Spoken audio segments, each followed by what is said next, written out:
All right, we're back again. We're going to talk a little bit more about the chord substitutions that you can use to kind of spice up that basic version that you heard in one of the previous videos. Chord substitutions are used by musicians all over the place. Some of them may not even know they're using them.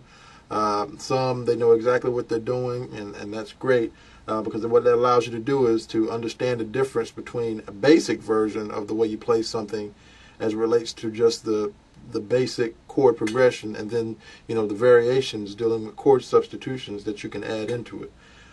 If you haven't heard the basic version of this song, "Oh How I Love Jesus," I'd advise you first to take a look at that video, which is also on my blog. It's blog.gospelskills.com, and I would advise you to take a look at that so you can see how the basic version pretty much operates as far as its chords and chord progressions. Then you can come back and look at this video where we will talk about more of the chord substitutions and passing tones that can be used for this song. Okay, we're going to get started here, and what I want to do is start with the first chord. And we've already talked about what this is. This is pretty much just a C sharp major chord, and what I'm doing in the left hand, I'm just playing a C sharp octave, and in the right hand I'm doing A flat, C sharp, and an F, which is what you probably learned from the previous video. This is a C sharp major chord in second inversion. Remember, we had root position, first inversion, that's when your root is on the top, and then we have second inversion where your third is on the top and your root is in the middle. So we're doing a second inversion in the right hand of a C sharp major chord, major triad chord, and then we're doing just C sharp octave in the left hand. So that's our first chord. All right, so we have "Oh How I Love Jesus." Now, one of the things that I like to do is, kind of add some spice notes and things like that in it. So let's just take that first passage. Instead of just going, "Oh how I love Jesus," we can add some stuff in there. This is what I like to do. And, musicians are different. Everybody has a different ear. They can hear certain things, but this is something I like to do. Oh. Okay, so what I did there, basically I just went, "Oh, how I love Jesus." And so what I did there, I went basically from the 1 to the 5 immediately, instead of waiting. And that's an example of a chord substitution. I'm just breaking up that phrase, "Oh, how I love Jesus," which is perfectly fine. A lot of people play it that way. But I just wanted to have some variation in it. So what I did, okay, so I just added that 5. So it goes, "Oh, how I love." So that "how I love" is actually on the 5 there, and the way I'm playing it. And I go back to 1. Jesus. All right. So that's an example of a chord substitution. Substituting one chord for another. And we did that with that 5. And I just did a little passing bass line here. Nothing really to sit on. Okay, so I'm just kind of going up. And that helps too, to add some spice and flavor as far as the rhythmic aspect of your music. Speaking of rhythm, the rhythm that I'm playing the song in is like a 3/4 time. 1 2 3 2 2 3 1 2 3 2 2 3 1 2 3 2 2 3, and that's the rhythm. Oh, how I love you. So that particular rhythm is what I'm using to play the song. For the most part, that's usually the way you hear it. Different churches, different people, they may have other types of ways that you can play it, but this is the way I've always heard it, in like a 3/4 time, or even like a 6/8 time.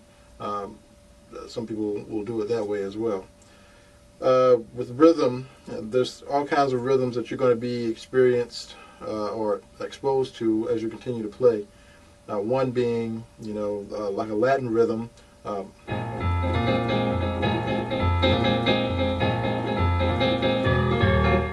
something like that.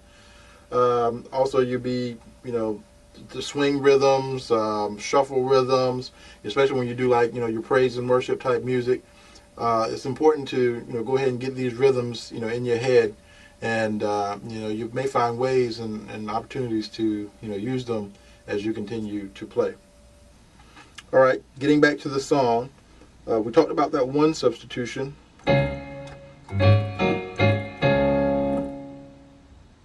Okay, and that's going from 1 to the 5, back to the 1.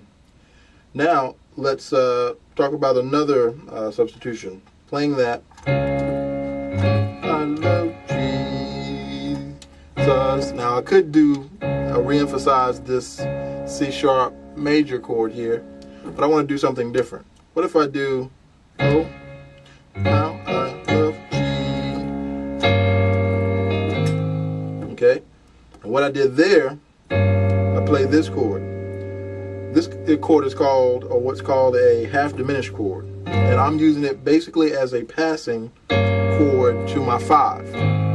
All right, this is just a way for me to get to my 5. And if you notice in the scale of C sharp,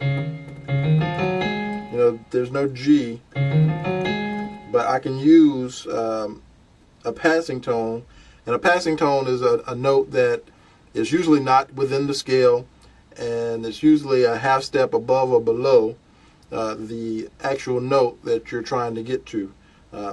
So for instance, in this case, I have a G in my bass going to my 5, which is the A flat.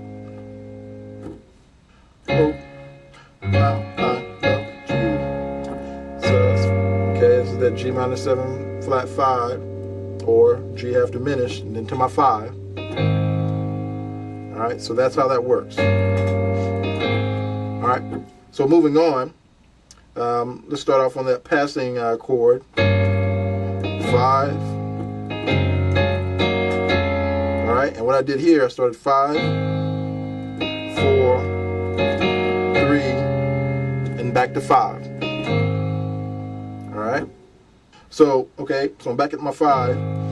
Now, in playing that song, this is what I could do. I could say, oh, how I love Jesus. And then my 5, my passing tone, 5, 4, 3, 5. And then I could go, oh, back to 1. How I love Jesus. Okay, I could do that. But I want to do something different. Instead of going from my 5 back to my 1, I want to do something else. I want to go from my 5 to a 7. And just as a rule of thumb in music, 7 is a good substitute for 1. Now, you don't want to, sub 7s all over the place because it might sound kind of tacky.